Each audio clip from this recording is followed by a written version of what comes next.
Mes chers compatriotes,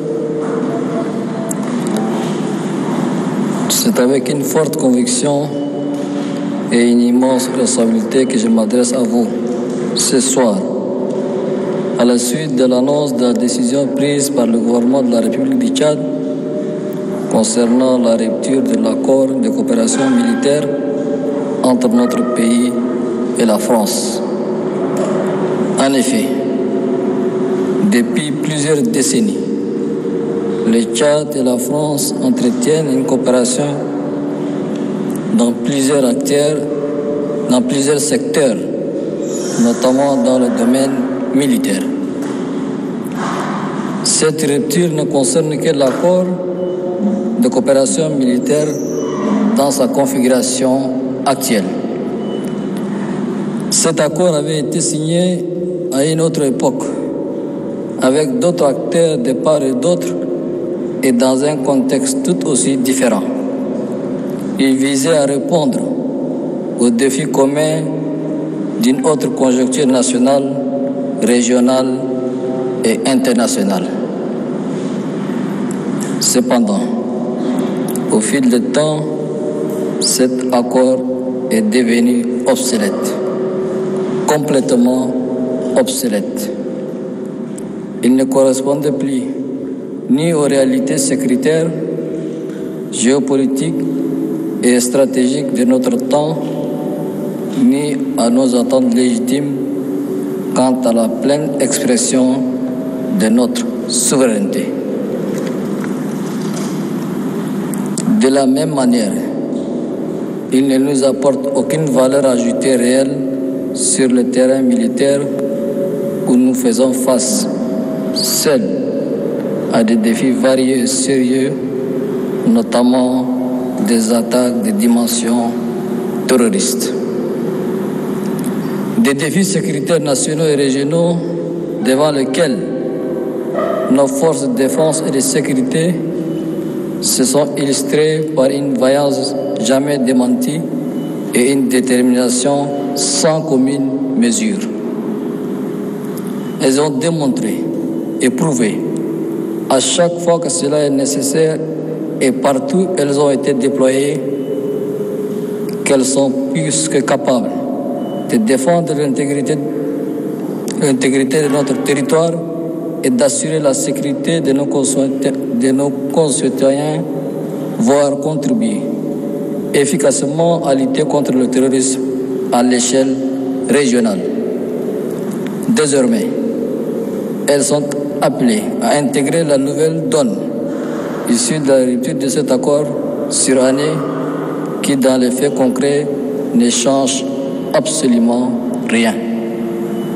Au contraire, la rupture de cet accord doit engendrer, au niveau de nos forces de défense et de sécurité, plus de responsabilité, plus d'engagement et plus de concentration pour mieux défendre l'intégrité du Tchad et assurer la sécurité de ses citoyens.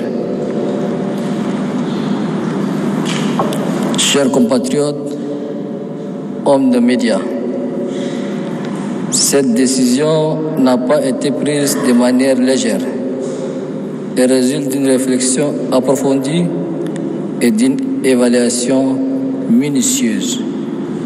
Elle répond à un engagement pris devant le peuple tchadien à travers mon projet de société ayant mis en exergue la promesse de bâtir des relations réciproques et équilibrées avec les pays frères et amis dans un esprit d'indépendance et de respect de la souveraineté des États.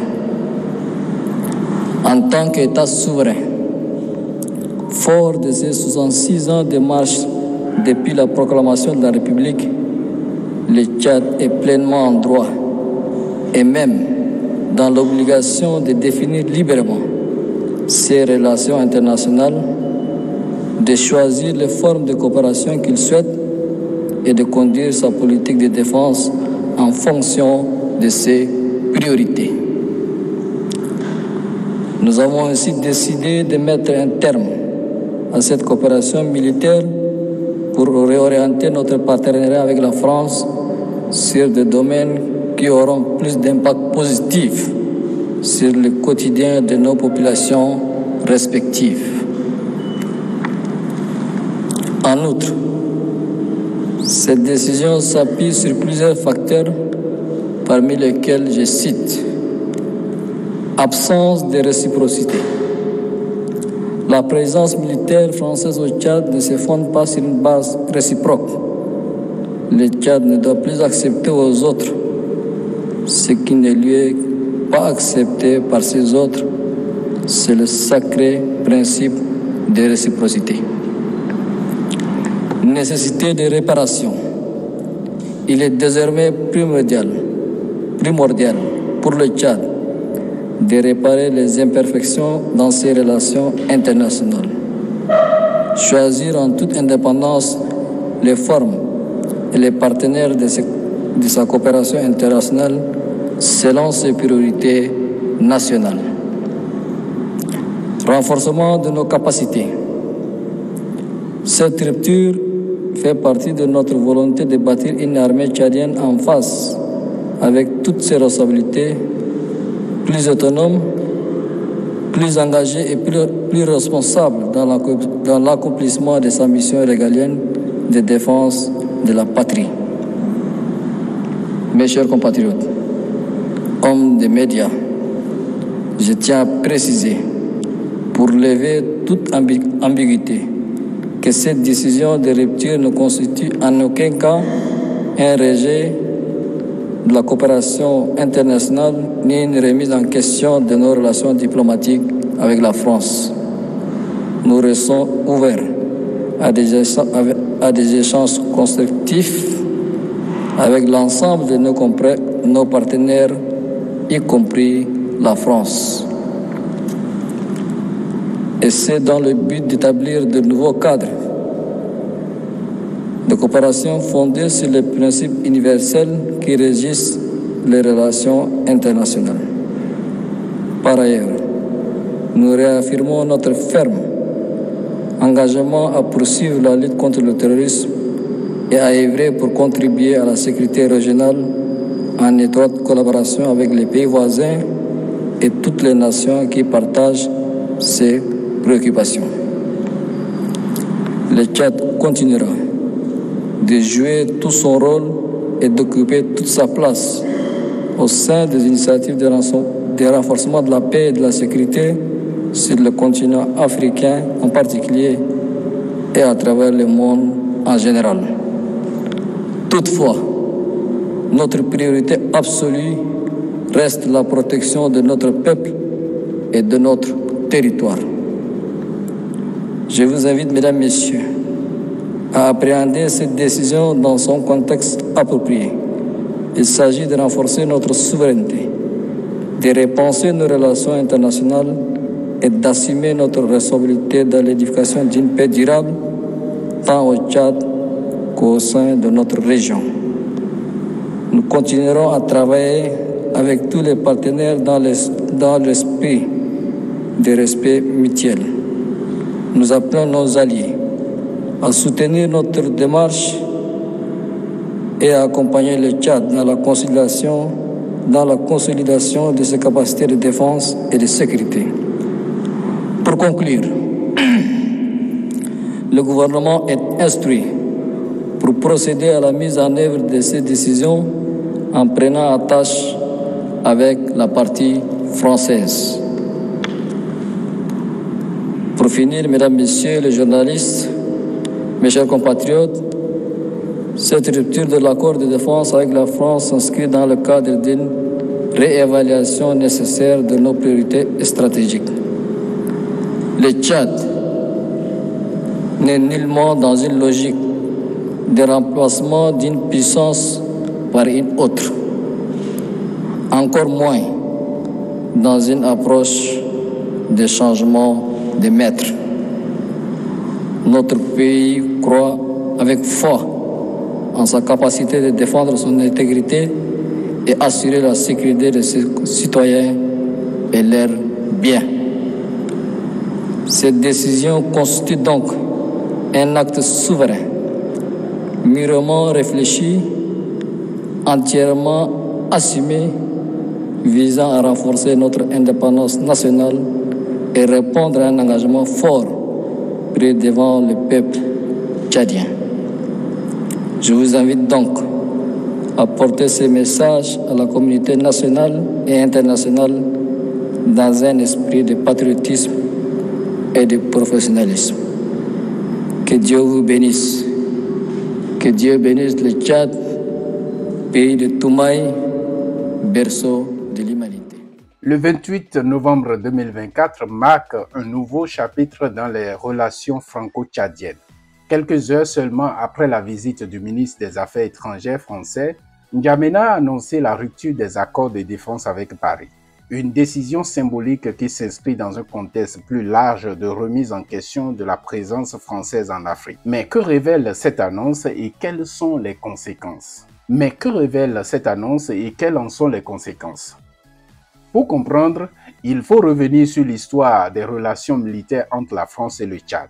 Depuis les années 1970, cette coopération a été le socle de plusieurs opérations stratégiques comme Manta et Épervier, conçues pour stabiliser la région et soutenir les régimes tchadiens successifs.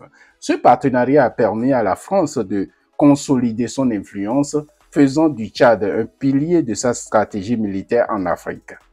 Mais au fil des années, cette présence a été perçue par certains comme une entrave à la souveraineté tchadienne, alimentant des critiques tant au sein de la classe politique que de l'opinion publique. Dans son discours, le président Mahamat Déby Itno a insisté.